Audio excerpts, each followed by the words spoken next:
Armenian opposition leader Nikol Pashinyan has failed to secure a majority of votes in parliament to become prime minister. Weeks of protest forced Sir Zarksyan to step down as prime minister. Nikol Pashinyan, who was the only candidate for the post, had called on individual lawmakers to cross party lines and support him after the ruling Republican Party said that it would not vote for him.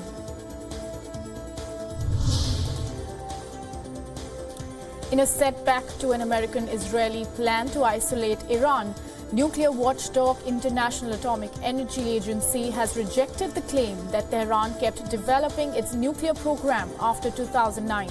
Israeli Prime Minister Benjamin Netanyahu has stepped up pressure on the United States to pull out of the 2015 deal, presenting what he called evidence of a secret Iranian nuclear weapons program. A senior Iranian member of parliament has vowed to respond to Israeli aggression against it in Syria, issuing warning following a missile strike on Syrian military bases at the weekend. The comments came after Israeli Prime Minister Benjamin Netanyahu presented purported evidence of past Iranian nuclear arms work, but later insisted that he was not seeking war with the country.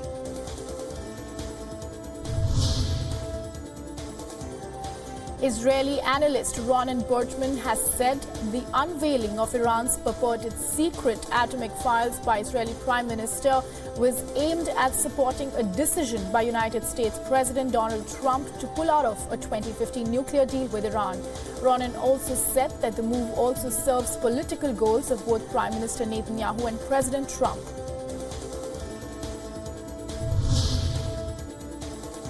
US President Donald Trump has said that the location and date of a summit with North Korean leader Kim Jong-un may be announced soon. Trump said on Saturday the meeting with Kim could happen over the next 3 or 4 weeks. The US President also said he may go to Jerusalem, where the United States is moving its embassy from Tel Aviv later this month.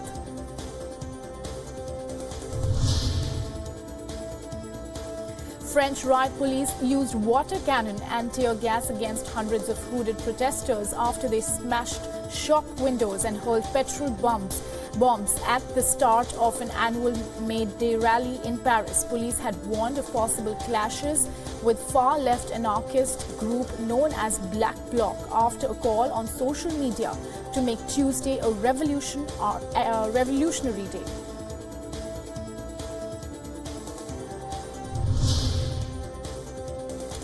Hundreds of May Day protesters turned up in eastern Paris, with some setting cars on fire and smashing the windows of a McDonald's restaurant.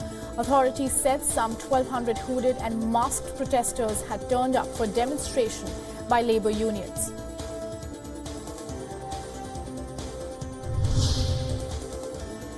Thousands of Cubans made their way to Havana's Revolution Square for the traditional May Day celebrations, the first under new President Miguel Diaz-Canel, who looked on with former President Raul Castro. Cuba has marked International Workers' Day since 1890. Thousands of protesters took to the streets of Chemnitz on May Day to counter a neo-Nazi march through the former East German city. Some 800 neo-Nazi members of the Third Way Party turned up chanting slogans and carrying placards calling for foreigners to be thrown out. Now, the police there said that the protest remained peaceful apart from small scuffles.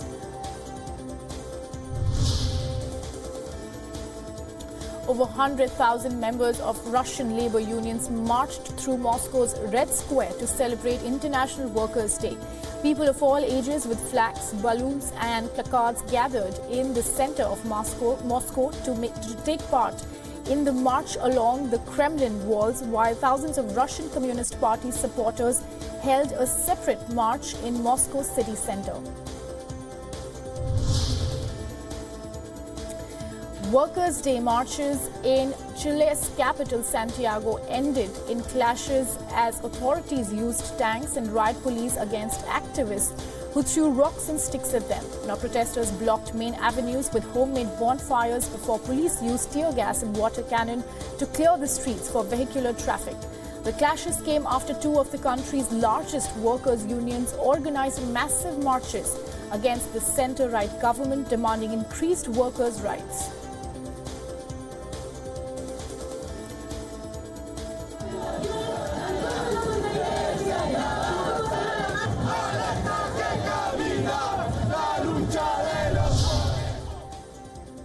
Thousands of Filipino workers and activists have burned an effigy of President Rodrigo Duterte, depicted as a demon during a May Day rally in Manila. Protesters also marched down Manila's main avenue to protest against Duterte's alleged failure to get rid of short-term employment contracts. United Nations envoys traveled by Myanmar military helicopters to northern Rakhine, flying over burned and bulldozed villages where the military conducted a widely criticized crackdown. In northern Rakhine, the UN envoys were shown a reception center that Myanmar had built for repatriating Rohingya and a transit camp that could house 30,000 returnees.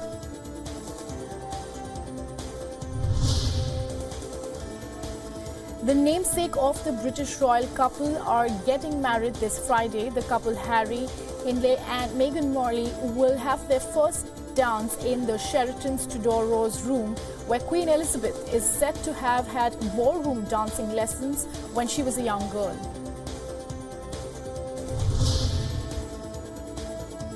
U.S. Secretary of Defense Jim Mattis has said that NATO will not yield to terrorist pressure in Afghanistan a day after explosions in the Afghan capital Kabul killed at least 26 people. The attacks underlined mounting insecurity despite repeated government pledges to tighten defenses. South Korea's President Moon Jae-in will visit Japan for a trilateral summit with his Japanese and Chinese counterparts after the historical Inter-Korean summit. Moon will hold a meeting with Japanese Prime Minister Shinzo Abe and Chinese Premier Li Qiang next Wednesday to explain the outcomes of the Inter-Korean summit and boost cooperation between the three countries.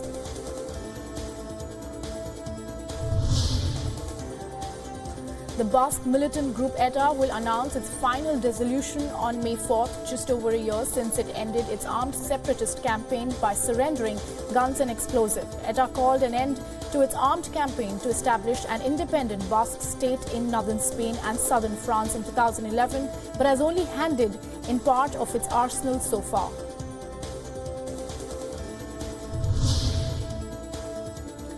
Japanese Prime Minister Shinzo Abe has said that the recent Korean talks marked an important step towards the complete denuclearization on the Korean peninsula. Abe added that North Korea must take concrete steps towards the disarmament of all weapons of mass destruction. Abe maintained that the United States and Japan must remain united in order to enforce the North Korean denuclearization. Japanese Prime Minister Shinzo Abe has met Palestinian President Mahmoud Abbas in the West Bank city of Ramallah. Abe arrived in Ramallah following his visit to Jordan as part of a wider visit to the Middle East to enhance Tokyo's energy and security ties.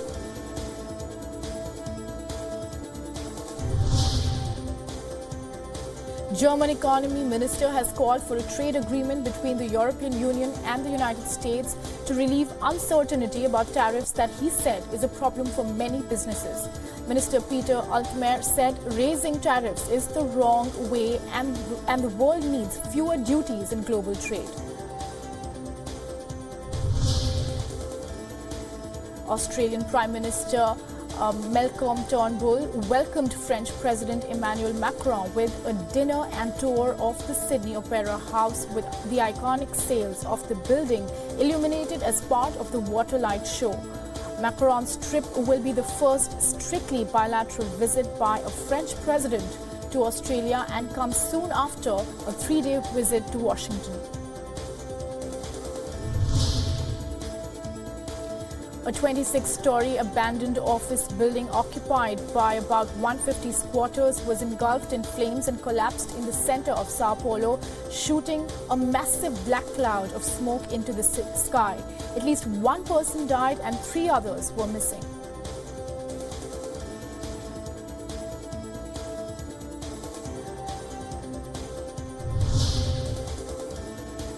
A friend of Syrian President Bashar al-Assad, who was one of the Lebanon's most powerful men in trying to make a comeback with the backing of the Iran-backed Hezbollah movement, the retired general and former spy master Jamil al-Said is running in Lebanon's first parliamentary election since 2009. Said rose to become Lebanon's feared intelligence chief during Syria's 15-year domination of the country after the civil war. Dozens of hostages held by rebels in northern Syria reached the Alis crossing, launching a deal for rebels to withdraw from an enclave south of Damascus. Rebels had kidnapped the people in a village in rural Idlib as they swept into the province 3 years ago. In the south of Damascus, buses shuttled 200 fighters and relatives out of the Yarmouk enclave under the swap between the government and insurgents.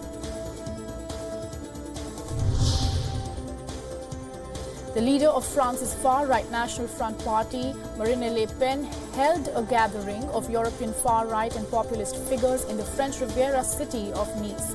Le Pen is seeking allies ahead of the next European Parliament elections at the end of May.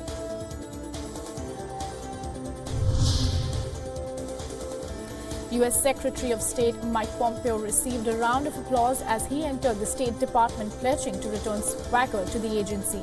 The chief U.S. diplomat introduced himself to hundreds of the department's personnel as he arrived for his first full day in Washington. Pompeo, a former Army officer who was a Republican congressman, is regarded as a loyalist to President Donald Trump with hawkish worldviews.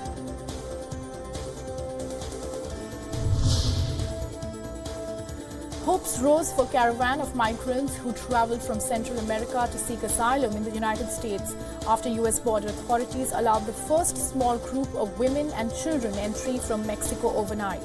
Celebrations erupted among migrants camped near the U.S. border crossing in Tijuana after U.S. officials admitted 8 women and children, fueling the determination of others to remain until they were admitted. British lawmakers have said that they were prepared to issue formal summons to Mark Zuckerberg to appear before them in connection with the data breach scandal which has engulfed the technology giant. Facebook has faced questions on both sides of the Atlantic over how millions of users' details got into the hands of political consultancy Cambridge Analytica.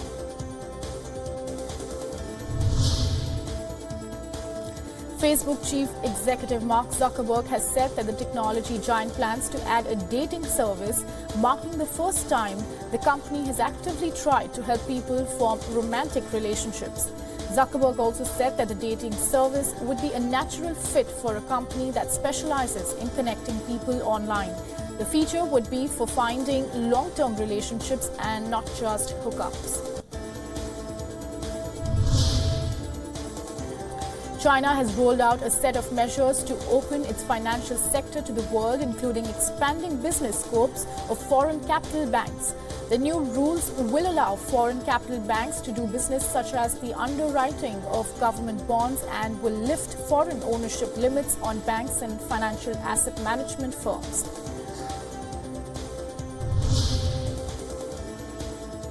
Chinese vice president has met with Dominican foreign minister who visited Beijing to sign a joint communique on the establishment of diplomatic relations between China and the Dominican Republic. Earlier, in a victory for China, Dominican Republic had cut diplomatic ties with Taiwan.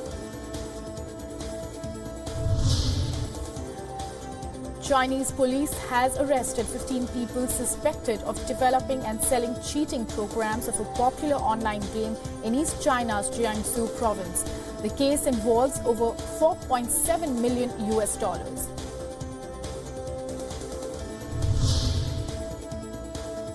South Korean activists have clashed with police in front of the Japanese consulate in Busan as they tried to install a statue of a worker which symbolizes the workers who were forcefully drafted into the military during the Japanese occupation.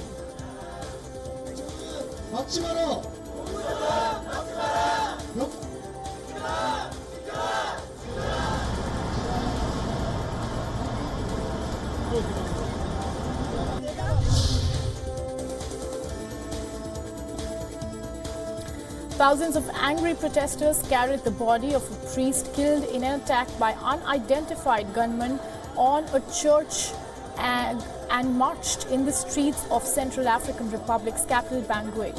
At least 15 people were killed in the attack and scores were wounded on Tuesday. Prime Minister Narendra Modi challenged Congress President Rahul Gandhi to speak for 15 minutes and list down his government's achievements in southern state of Karnataka without referring to any paper. Prime Minister Modi was responding to Gandhi's challenge, asking the Prime Minister to sit through his speech for 15 minutes during a parliamentary session. Modi mocked the Gandhi scion, saying that he could speak in any language he wished, even in his mother tongue, Italian if he knew it. The Supreme Court has asked the central government to explain its stand on consensual sexual relations between same-sex adults, setting a July deadline for a response. The court had heard petitions demanding the abolition of Section 377, a colonial-era law that prohibits carnal intercourse, widely referred to as homosexual sex. Those who submitted petitions to the court said that they were living in constant fear of police due to their sexual orientations and argued that the ban was unconstitutional. Now hundreds of workers across the country took to the streets demanding better working conditions on the occasion of Labour Day. In the resort city of Panaji, members of All India Trade Union Congress marched on the streets with banner and their union flags. Protesters in Udhampur city of Jammu and Kashmir raised anti-government slogans and demanded regularization of their casual labour and asked for their 45 months due payments.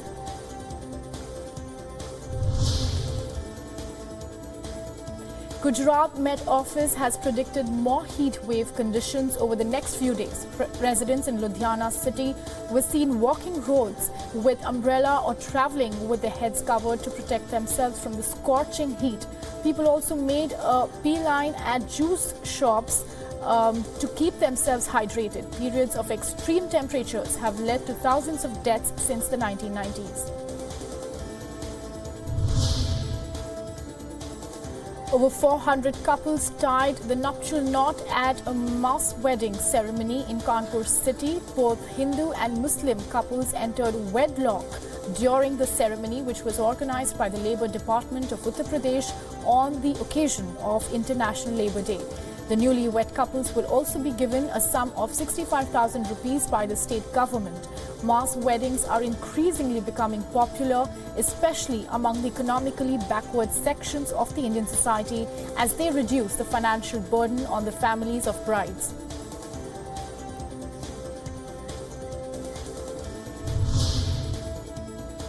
Oscar-winning Helen Mirren was honored with the Chaplin Award by the Film Society of the Lincoln Center on Monday. The 72-year-old actor was honored for her 5+ decade Hollywood career at the 45th iteration of the awards. Previous recipients of the honor include Tom Hanks, Morgan Freeman, and Robert De Niro.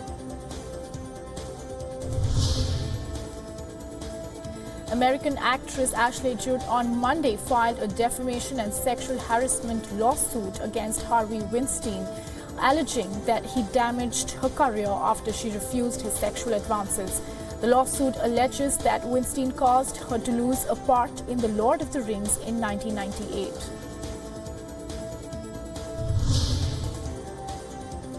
Justin Timberlake reunited with members of the 90s boy band NSYNC at the Hollywood Boulevard on Monday to receive the band's Hollywood Walk of Fame star.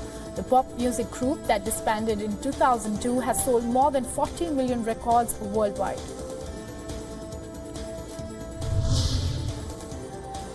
Oscar-winning filmmaker Quentin Tarantino alleges that he is owed over $4 million in royalties from the Weinstein Company for his work on 4 projects with Harvey Weinstein. Actors Jennifer Lawrence and Leonardo DiCaprio are also among stars asking that the Weinstein Company do not sell their assets valued at $300 million before they've had a chance to examine the company's finances. Staying with Indian sport, Hockey India have appointed Harendra Singh, the current women's team coach, as the head coach of the men's team following a review of performance of both teams. Short Marine, the men's coach, has been moved back to the women's hockey team. Marine was coach of the women's team till he was asked to replace compatriot Roland Ottmans following the Dutchman's exit in September last year.